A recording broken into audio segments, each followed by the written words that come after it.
오늘 우리는 70만 년에 걸친 장대한 여정을 살펴보려 해요. 돌도끼를 든 원시인에서 청동검을 휘두르는 왕까지 어떻게 이 땅의 사람들이 문명을 일구어냈을까요? 경기도 연천 전곡리. 1978년 한 미군이 산책 중 발견한 주먹도끼 하나가 한국사를 70만 년 전으로 돌려놓게 됩니다. 이것은 동양에서 발견된 최초의 아슐리안형 주먹도끼였죠. 서양의 고고학계는 충격에 빠졌어요.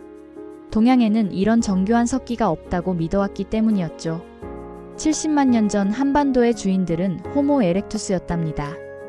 그들은 거친 자연과 맞서며 불을 사용하고 동물을 사냥하고 동굴에서 거주했다고 전해집니다. 그 시절엔 이 땅에서 살아남으려면 더 좋은 도구가 필요한 때였죠. 석영, 규암, 현무암을 깨뜨려 만든 석기들. 이것이 한반도 기술 혁신의 시작이랍니다. 기원전 8000년 빙하기가 끝나고 기후가 따뜻해졌습니다. 빙하가 녹아서 바다가 형성되고 산림이 울창해졌던 시절이었죠. 이때 새로운 인류가 등장합니다. 신석기인들이었답니다. 이들은 점차 정착 생활을 시작합니다.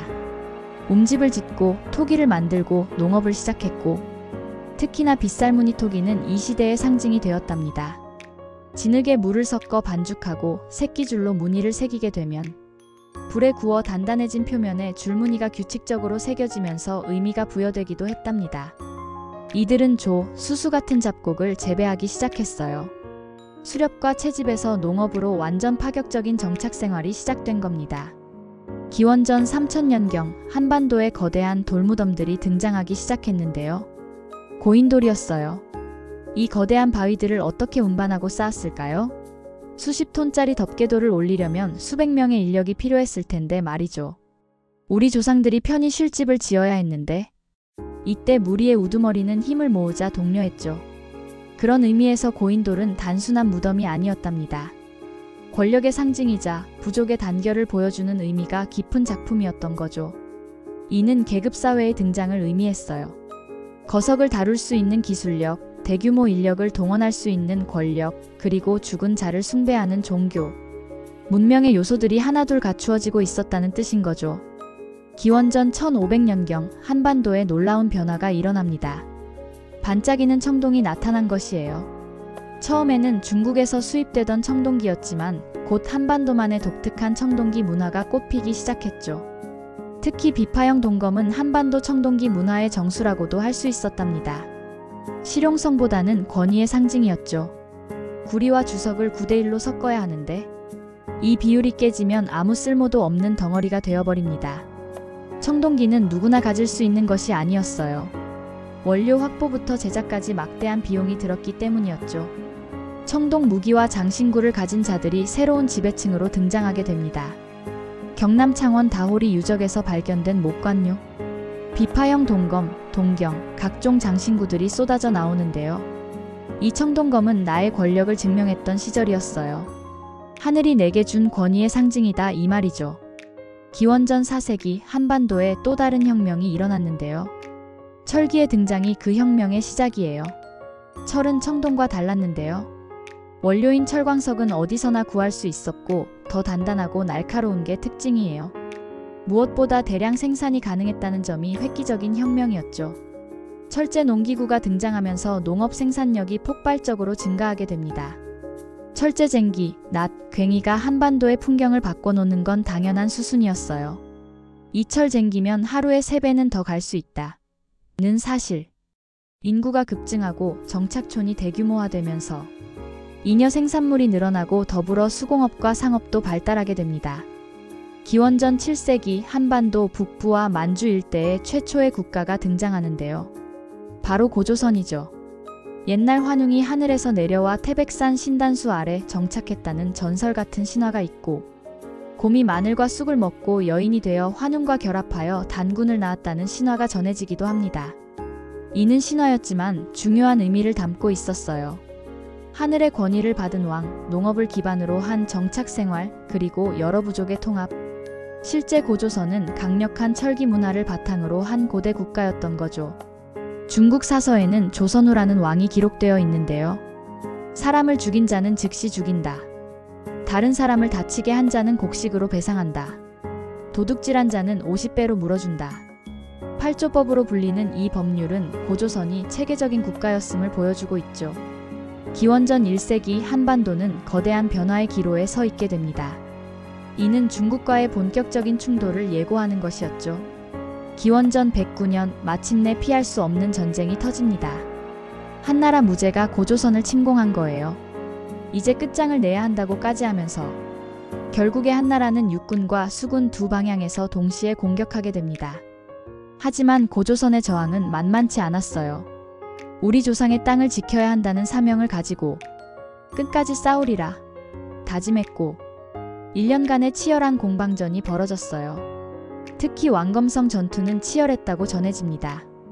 하지만 결국 내부 배신자들에 의해 고조선은 무너지게 됩니다. 기원전 108년 고조선이 멸망하자 한나라는 한사군을 설치했는데요.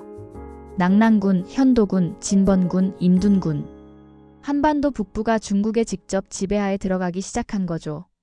하지만 한나라의 지배는 한반도 북부에 국한되어 있던 때이고 남쪽에서는 새로운 세력들이 등장하고 있었어요. 사만이었죠.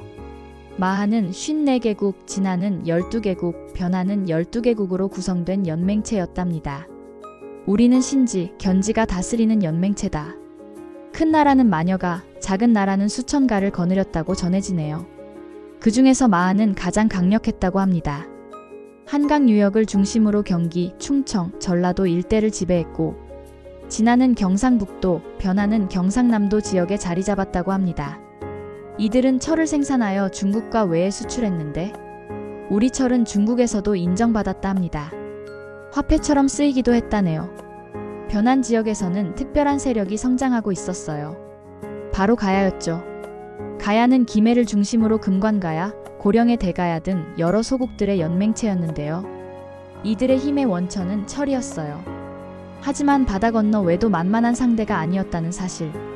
외는 철을 얻기 위해 때로는 교역하고 때로는 침입했다고 합니다. 기원 후 1에서 2세기 외의 침입이 빈번해졌는데 이 때문에 한반도 남부는 점점 혼란스러워졌어요. 한사군의 압박 속에서도 북방에서는 새로운 세력이 준비되고 있었는데 부여였어요. 송화강 유역에 자리 잡은 부여는 강력한 기병을 보유한 국가였어요. 중국 사서는 부여를 동이 중에서 가장 큰 나라라고 기록했어요. 12월이면 하늘의 제사를 지낸다는 기록이 있는데 영고라 부르는 이 의식으로 하늘의 가호를 받는다 생각했어요. 부여의 왕실에서 한 아이가 태어났는데 이름은 주몽. 그는 활을 잘 쏘아서 주몽이라 불렀다고 해요. 같은 시기 한반도 남부에서도 변화의 바람이 불고 있었는데요. 지난해 사로국에서는 신비한 일이 일어났어요. 하늘에서 내려온 알에서 한 아이가 태어났다는 것이에요. 이름은 박혁거세. 마한에서는 북쪽에서 내려온 이주민들이 정착하기 시작했죠. 이들 중에는 주몽의 아들 온조도 있었어요.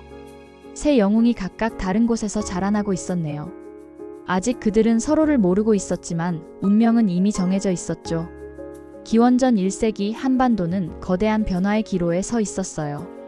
북쪽에서는 한나라의 압박이 계속되고 있었고 남쪽에서는 크고 작은 나라들이 경쟁하고 있던 시절인데 이때 중국과 외의 간섭도 갈수록 심해졌어요. 하지만 이 혼란 속에서 새로운 가능성이 움트고 있었답니다. 70만 년 전 처음 이 땅을 밟은 인류의 후손들이 마침내 강력한 국가를 건설할 준비를 마친 것이었죠. 구석기의 돌도끼, 신석기의 빗살무늬 토기, 청동기의 비파형 동검, 철기의 각종 농기구와 무기. 모든 것이 이 순간을 위한 준비였다 해도 과언이 아니에요. 이제 무대는 준비되었고 영웅들의 시대가 막 시작되려 하고 있었어요. 70만 년의 긴 여정이었어요.